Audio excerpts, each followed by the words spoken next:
All right, good news, team. We are off to Vegas today. The famous that doesn't make sense. Vegas workout, one of our AMRAP workouts, so as many rounds, reps, whatever possible. So these are always, generally with the American workouts, they're volume workouts where we're trying to get as many reps or sets out as possible in a certain time frame. This one, we've got 6 stations. It actually works pretty funky on this one, the way it works. It's pretty cool. 6 stations, you're spending 5 minutes on a station, constantly working for 5 minutes with a 2-minute break in between stations. And what I'm trying to do here is, there's 2 exercises. One, it's generally lower body and upper body. And what I'm trying to do in the 5 minutes is do as many of the second exercise as I can. As many reps of the second exercise, all right? That might sound weird because you say, what about the first exercise? The kicker is I can't do a rep of the second exercise unless I preceded it with a rep of the first exercise. So what I mean by that is, I say, for example, I do 10 push-ups. That then opens me up to be able to do 10 squat jumps. I can't do 20 squat jumps because I only did 10 push-ups, all right? So I do 10 of each. I mark that down 10. I do another 10 of each. That brings me to 20. So how many squat jumps can I do in the 5 minutes? But I have to precede it with the same amount of reps of the push-ups first, all right? So that's the key. Obviously, with these AMRAP workouts, it doesn't mean just because we're saying, get as many reps as possible that your technique falls apart, your range of motion is shitty and all that kind of stuff. It's definitely not the case. That's never the case. So it's still really good quality push-ups and deep squat jumps and chest up and all that kind of stuff. But we're doing that with a challenge to get as many as we can. So your challenge is not to just get it done any way you can, but really focused on what are the key elements of each exercise. Make sure I cross those off, I tick those off, but I still get as many as I can. Cool. So at the end of each station, grab your app out and you're going to record. Say station 1, I got a score of 42, which was how many squat jumps I did, and do that for all 6 stations. With the strategy, you look at both exercises and say, okay, which one of those am I going to struggle with the most? Which one's I'm going to find the reps the hardest over a 5-minute interval? And so probably for the first one, the push-ups are going to be a little bit harder to get the reps out than the squat jumps. So I need a bit of a strategy of how am I going to attack that? How can I get as many of those out as possible within a 5-minute window? So what I'm saying there is if I just go straight in and do 20 push-ups, if I can do that, that might be great because I'm going to do 20 squat jumps, but it's going to probably ruin me for the rest of the 5 minutes because I'm going to fatigue the push-up so much that I'm stuffed. And then I can't do any good ones after that. So that would maybe too many. But if I do like 1 push-up and then squat jump, I'm then doing transitioning the whole time between the 2 movements and I'm wasting time. So you've got to meet in the middle. So for something maybe around the 10 to 12 to 15 mark for station 1 might work. Some other stations you can actually probably go higher reps than that. So it's up to you, but have a bit of a strategy for each station, thinking that I must get as many of those out as possible without losing technique.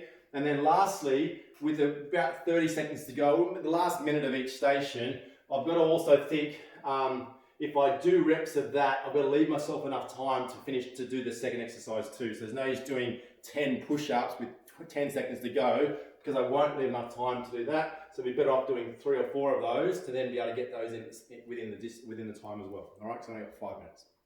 Cool. All right, so the push-ups options here is up to you. Generally, there's 3 options with push-ups. There is the toe push-up, chest touch, body stays in perfect alignment, no hip drop, no bum in the air, no head drop. So with the push-ups, this is where that mat is. My eyes are on the edge of that mat throughout. What we always see in push-ups is that head becomes the first part of the drop, which we don't want, all right? So that's option 1. Option 2 would be a raised toe push-up, so still getting that chest touch, but just a little bit easier now.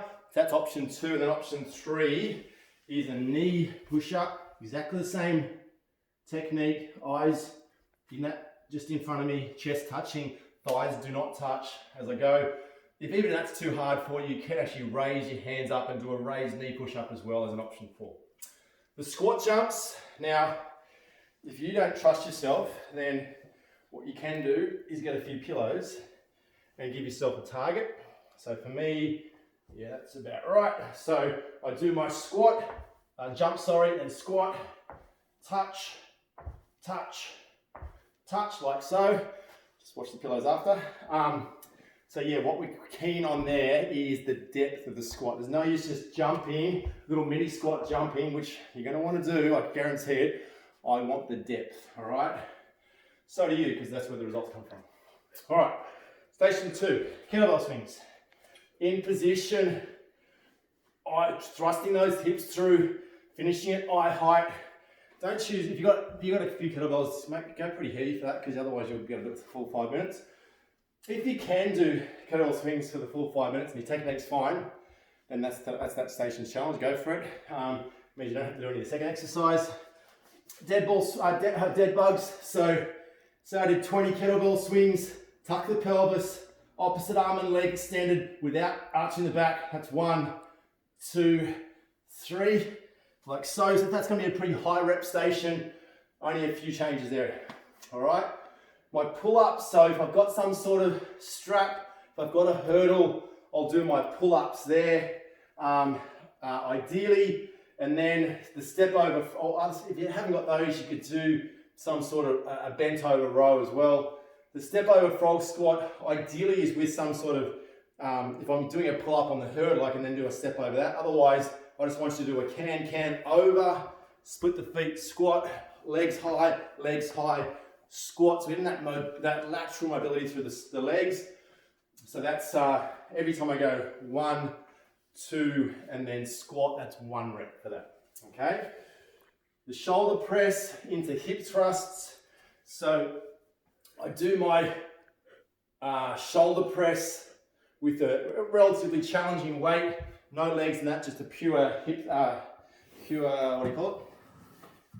strict press. And then I match that with my pelvic thrust as well. If you want to increase the challenge, you can even grab that weight and use it on your hips as well. Just make note when you're scoring what weights you did and what you did for the pelvic thrust. Then we've got my decline lunges. So in position here, this one's a little bit different. Choose your non-dominant leg first. So for me, that's the left leg. A little towel on the ground is good to make sure I'm going deep enough. And then touch that towel, touch that towel. So do as many as I can that side. Say I did 20 or 24 or 22 or whatever. Then match it on the other side. So another 22, for example. And then the med ball twists, I did 22 each side. So I've got to do 44 twists, all right? So add the left leg up for the twist. It's feet down today, chest up, and then rotating. Something around maybe 4 or 5 kilos is heaps. If you haven't had a weight, just go body weight. And then lastly, a little core finisher, my V sit-ups. So in position, simultaneously lower body and upper body, crunch it back, lengthen, crunch it back, lengthen, and then spin over and do opposite arm and leg, like so, for the same amount of reps, all right? So that's 1, that's 2, to match my V sit-ups. All right, guys, record the scores. So you've got a challenge for next time. That is the Vegas workout.